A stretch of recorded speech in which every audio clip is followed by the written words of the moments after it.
Nagsimula ang pelikula kay Terry Richmond, isang Marine Corps veteran, na nagbibisikleta sa bayan ng Shelby Springs, Louisiana habang nakikinig ng music.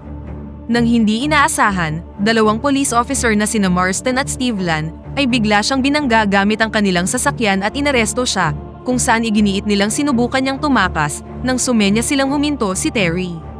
Ipinaliwanag ni Terry na hindi niya narinig ang mga ito dahil sa kanyang mga earphone, ngunit nagduda ang mga opisyal at sinimulan siyang questionin tungkol sa kanyang background. Habang sinusuri ni Evan ang backpack ni Terry, nakakita siya ng isang pakete at hiniling na buksan ito.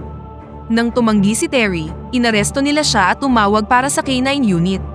Matapos malaman na aabutin ng isang oras bago dumating ang mga aso, si Terry, na nagmamadali, ay pinayagan na silang suriin ang bag. Sa loob, nakita nila ang $36,000 na pinaghihinalaan nilang drug money. Gayunpaman, nilinaw ni Terry na ito ay pangpiyansa sa kanyang pinsan at hindi sa anumang iligal. Ipinaliwanag niya na ang $10,000 ay para sa piyansa at ang natitira ay pambili ng truck para magsimula ng isang boat hauling business. Sa kabila ng kanyang mga paliwanag, pumayag ang mga opisyal na umalis si Terry ngunit kailangan niyang iwan ang pera sa kanila dahil naniniwala silang may kinalaman ito sa droga. Sinubukang ipaliwanag ni Terry na nakuha niya ang pera sa pamamagitan ng pagbenta ng kanyang sasakyan at ang kanyang share sa isang Chinese restaurant. Gayunpaman, iginiit ni Evan na kukunin nila ang pera at maaari niya lamang itong mabawi pagkatapos ng 30 araw kung siya ay magsusumite ng tamang papeles dahil kung hindi, maaari siyang makulong para sa money laundering. Nang wala ng ibang choice, sumang-ayon na si Terry at hinayaan na nila siyang makaalis. Kasunod nito, dumiretso si Terry sa courthouse kung saan nakilala niya si Elliot, ang isang clerk sa korte, at hiniling sa kanya na magpiyansa para sa kanyang pinsan na si Mike.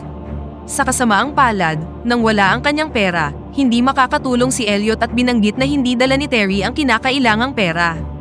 Ang masaklap pa, isiniwalat ni Elliot na nagre-renovate ang kulungan at ang lahat ng mga bilanggo, kabilang si Mike, ay ililipat sa state prison.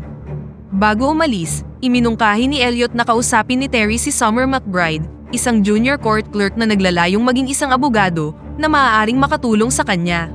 Sa isang coffee shop, sinabi ni Summer kay Terry ang tungkol sa mga panlolokong gawain ng mga pulis at ipinaliwanag kung paano nila ginagamit ang mga legal loopholes para agawin ang pera ng mga tao. Kung hindi susundin ng mga mamamayan ang tamang proseso, mapapanatili sa mga pulis ang pera. Ipinahayag ni Terry na minsang tumulong si Mike na ilagay ang mga mapanganib na kriminal sa likod ng mga rehas, dahilan para mailagay siya nito sa panganib kung maipapadala siya sa state prison. Dahil nakaschedule ang pag-transfer ni Mike sa Huwebes, hinimok ni Summer si Terry na bilisan ang pangangalap ng perang pangpiyansa upang maprotektahan siya. Pagkatapos ay naghiwalay na sila ng landas, kung saan nakipag-ugnayan si Terry kay Mr. Lu, ang kanyang dating kasosyo sa negosyo at may-ari ng Chinese restaurant, at nanghiram sa kanya ng 10,000. Sa kabutihang palad, pumayag si Lu na ipadala ang pera sa loob ng ilang oras.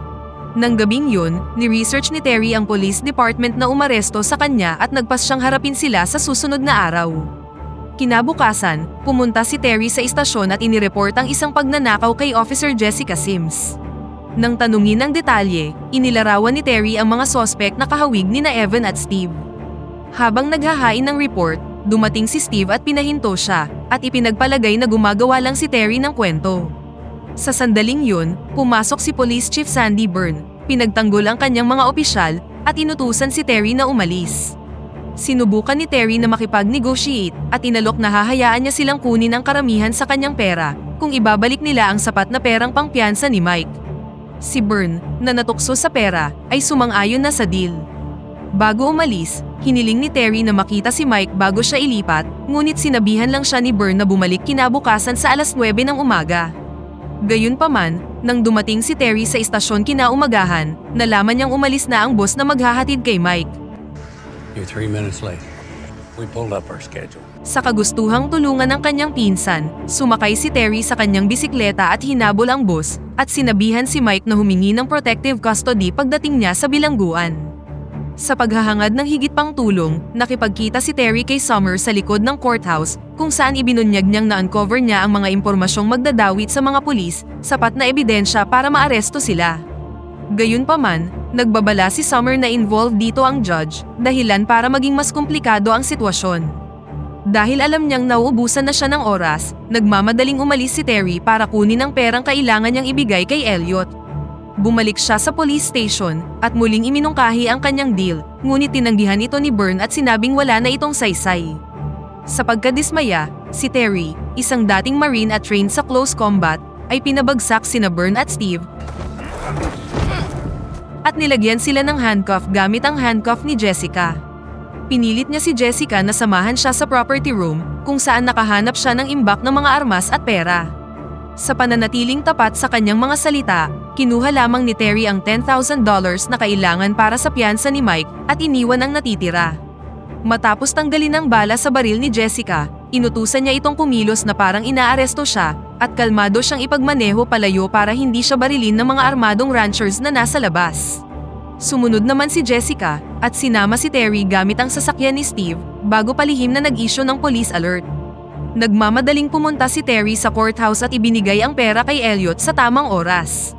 Mabilis na kumilos si Summer upang isecure ang pirma ng judge sa bail papers, ngunit bago pa nila matapos ang lahat, sinugod ng mga pulis ang courthouse at inaresto si Terry, na pinigilan sila ngayong malapit na sana nilang mailigtas si Mike. Dinala ng mga pulis si Terry sa basement ng courthouse para sa isang medical check-up, at pagkatapos nito, sinamahan siya ni Evan upang makipagkita kay Byrne. Inamin ni Byrne na napasobra ang ginawa nila nang hinukay nila ang nakaraan ni Terry. Huminto sila sa isang ospital, kung saan ibinigay ni Byrne ang natitirang bahagi ng kanyang pera, at inutusan si Terry na manatiling tahimik at magkunwari na parang walang nangyari. Nagbabala si Byrne na kung hindi niya ito gagawin, maaari nila siyang ikulong ng 30 taon para sa kasong pag-atake sa mga police officer. Ibinunyag din ni Byrne na inatake si Mike sa bilangguan, at ngayon ay ginagamot siya sa ospital na ito. Dismayado ngunit wala ng ibang pagpipilian, tinanggap na ni Terry ang deal. Binalaan siya ni Byrne na wag nang bumalik dahil kung hindi, may masamang mangyayari sa kanya. Pumasok si Terry sa ospital upang makita si Mike, ngunit sa kasamaang palad, hindi nakaligtas ang kanyang pinsan. Sa pangangailangan ng masasakyan pauwi, nakipag-ugnayan si Terry kay Summer. Habang nagmamaneho, sinundan sila ng isang police car at ibinunyag ni Summer na siya ang kanyang secret police informant na tinatawag niyang Serpico na nagbabantay sa kanya. Sinubukan niyang ipaliwanag kay Terry na ang kaso ni Mike ay isa lamang sa maraming katulad na kawalang katarungan at iginiit na dapat managot ang pulisya, ngunit hindi dito interesado si Terry. Bago maghiwalay, ibinigay niya kay Terry ang kanyang emergency phone number at pagkatapos ay nagpaalam na. Kinagabihan, nagising si Summer nang may pumasok sa kanyang bahay at tinurukan siya ng mga ito ng droga. Nang makita ang isang car magnet sa kanyang ref, napagtanto niyang may kinalaman ang mga pulis dito. Tinawagan niya si Terry upang humingi ng tulong, na agad namang pumunta, at natagpuan siyang buhay sa may shower. Ipinaliwanag ni Summer na okay lang siya dahil gumamit ang mga opisyal ng substance na na-expose na siya dati. Ibinunyag din niya na meron siyang anak na babae ngunit nawalan ng kustodiya sa kanya dahil sa nakaraang paggamit niya ng droga. Kahit na sa kasalukuyan ay meron siyang visiting rights, natatakot siya na ang drug test kinabukasan ay maaaring humantong sa isang permanent loss. Sa kabila nito, pinapanatag ni Terry ang kanyang isipan at pinapunta pa rin siya sa trabaho. Gayunpaman, nagbago ang mga bagay-bagay nang ipinatawag siya ng judge na inutusan siyang sumailalim sa isang drug test at nagkaroon ng hinalang kasabwat siya ng mga pulis. Kinakabahan ngunit wala ng ibang choice, isinumite ni Summer ang sample at labis na natakot sa maaaring mangyari. Samantala, na-encounter ni Terry si Steve at ang kanyang mga tauhan na hinarangan ng kalsada para matrap siya. Kalmadong nakipag-cooperate si Terry, ngunit binaril siya ni Steve bilang parusa sa pagbalik niya sa bayan. Sa kabila nito, nanlaban si Terry at kinuryente si Steve bago tumakas sa pamamagitan ng pagmamaneho sa kalapit na kakahuyan. Kalaunan, iniwan niya ang kanyang sasakyan sa ilalim ng isang tulay at pagkatapos ay nagtungo sa restaurant ni Mr. Lou. Doon, tinawagan niya si Summer at hiniling sa kanya na magdala ng mga burner phone. Pagdating ni Summer, nakita niyang sugatan si Terry at ginagamot ni Mr. Lou ang kanyang mga sugat. Determinadong ilantad ang mga tiwaling opisyal, nagtulungan sina Terry at Summer, at kumilos ng palihim upang mangalap ng mga ebidensya. Kinagabihan, pumasok sila sa bahay ng judge at kinumpronta siya tungkol sa kanyang pagkakasangkot sa mga tiwaling pulis. Nang wala ng ibang choice, inamin na ng judge na matagal na siyang nakikipagtulungan kay Byrne. Dahil mababa ang pondo ng departamento ni Byrne, sinimulan niya ang pangangalap ng pondo sa pamamagitan ng iligal na pag-search sa mga tao at pagmamanipula ng mga kaso sa korte. Sinubukan ng mga biktima na kunin ang kanilang pera, ngunit palagi silang natatalo, habang ang ibang bahagi ng pondo ay ibinubuhos sa mga programa ng gobyerno na nagpahintulot sa estado na huwag makialam. Pinapahinto ng mga pulis ang mga tao para gawan sila ng search at papahirapan sila, tulad ng ginawa nila kay Terry sa simula ng kwento, at ang mga dashcam mula sa mga engkwentrong ito ay maaaring maging mahalaga para mapabagsak sila. Noong gabing yun, linano ni Terry at Summer na nakawin ang dashcam footage mula sa basement ng courthouse. Gayunpaman, nang pumasok sila, natuklasan nila na nauna nang kumilos ang mga pulis, kung saan sinunog ng mga opisyal ang evidence room upang sirain ang lahat. Nang walang sinasayang na oras, agad na binuhusan ni Summer ang apoy ng coconut water, at pagkatapos ay kinuha ang mga memory card, bago sinimulan muli ang apoy upang maiwasan ang pagdududa. Sa labas, hinintay ni Terry si Summer, na kinuha ang kanyang urine sample, ngunit napurnada ang mga bagay nang mahuli siya ng mga pulis at dinala siya palayo. Nang ma-realize na dinukot si Summer, trinok sila ni Terry sa isang nakatagong lokasyon kung saan naghiwa-hiwalay ang grupo, na nag-iwan sa kanya upang magpas siya sa kanyang next move. Ibinangga niya ang kanyang sasakyan sa kotse ng pulis, pinabagsak ang isang naiwang opisyal, nilagyan siya ng handcuff, at pagkatapos ay humingi sa kanya ng mga sagot. Gamit ang radyo ng opisyal, nakipag-ugnayan si Terry kay Byrne at nakipag-negotiate kung saan inalok niya ang mga memory card kapalit ni Summer. Sumang-ayon naman dito si Byrne at inutos na magkita sila sa Rebel Ridge bago mag-umaga. Sa pagsikat ng araw, pumosisyon na ang mga tauhan ni Byrne sa Rebel Ridge, ngunit hindi nila makita si Terry kahit saan. Pagkatapos nito, nakatanggap si Byrne ng tawag mula kay Terry, habang si Evan naman ay iniisip na nakita niya ang sasakyan ni Terry sa malapit. Gayunpaman, ibinunyag ni Terry sa telepono na hindi na nila siya makikita ngayon. Nang suriin ni Evan ang sasakyan, laking gulat niya nang makita si Officer McGill na nakatape sa upuan. Samantala, lumalabas na bumalik si Terry sa police station, kung saan sinira niya ang likod na dingding ng opisina ni Byrne. Inalerto ni Jessica ang iba pang mga pulis, dahilan para magmadali silang bumalik sa istasyon. Ang galit na si Byrne ay dali-daling sinuri ang pera, habang si Terry naman ay inarmasan ang kanyang sarili sa loob ng istasyon. Sa halip na gumamit ng lethal force, gumamit si Terry ng beanbag rounds upang patumbahin si Byrne. Hindi nagtagal, dumating si Jessica, at ipinagpalagay ni Terry na siya si Serpico, ang informant na binanggit ni Summer, kaya pinagkatiwala niya sa kanya ang mga memory card at hiniling sa kanya na ilantad ang katotohanan. Matapos ipunin ang lahat ng pera ni Byrne, plano ni Terry na sunugin ito, ngunit pinigilan siya ni Jessica at nilinaw na hindi siya interesado sa karahasan at hindi rin siya si Serpico. Nang ma-realize ang kanyang pagkakamali, hinayaan siya ni Terry na akayin siya sa labas, ngunit nanatiling tense ang sitwasyon. Kinumpronta ni Officer Steve si Terry, kung saan dinurog niya ang mga memory card at ibinunyag na ni-knockout nila si Summer para gumawa ng senaryo upang madispatcha nila si Terry nang walang saksi. Habang tumataas ang tensyon, ang mga pagprotesta ni Evan ay nagpakita kay Terry na si Evan talaga ang tunay na informant. Sa kasunod na standoff, ang lahat ay inilabas ang kanilang mga armas, ngunit binaril ni Byrne si Evan sa binti at kinuha ang kanyang baril.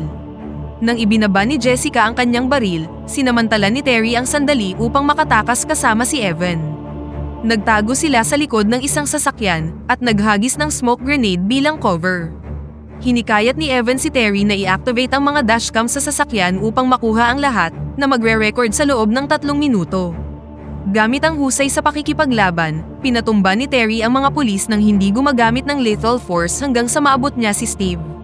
Sa kagustuhang makapaghiganti para sa pagbaril sa kanya ng pulis, pumasok siya sa kotse ni Steve, kung saan nasa loob ang walang malay na si Summer, at inactivate ang mga dashcam.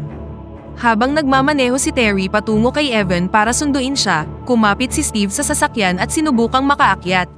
Si Summer, na nagkaroon na ng malay, ay itinulak si Steve palayo, na nagbigay sa kanila ng pagkakataong makatakas. Sa sumunod na eksena, hinabol sila ni Byrne at ng kanyang koponan, kasama si Jessica. Nang inutusang magsagawa ng tactical maneuver, sinurpresa ni Jessica ang lahat sa pamamagitan ng pag-disable ng sasakyan ni Byrne at inaresto siya. Pagkatapos nito, ang natitirang mga opisyal ay sinamahan sina Evan at Summer sa ospital, habang si Terry naman ay sinecure ang mahalagang dashcam footage at tahimik na umupo sa hallway, at dito na nagtatapos ang pelikula. Pakipindot naman ng like button kung nagustuhan mo ang pelikula at kung hindi naman, pindutin mo ng 2 beses ang dislike button para lang makasiguro.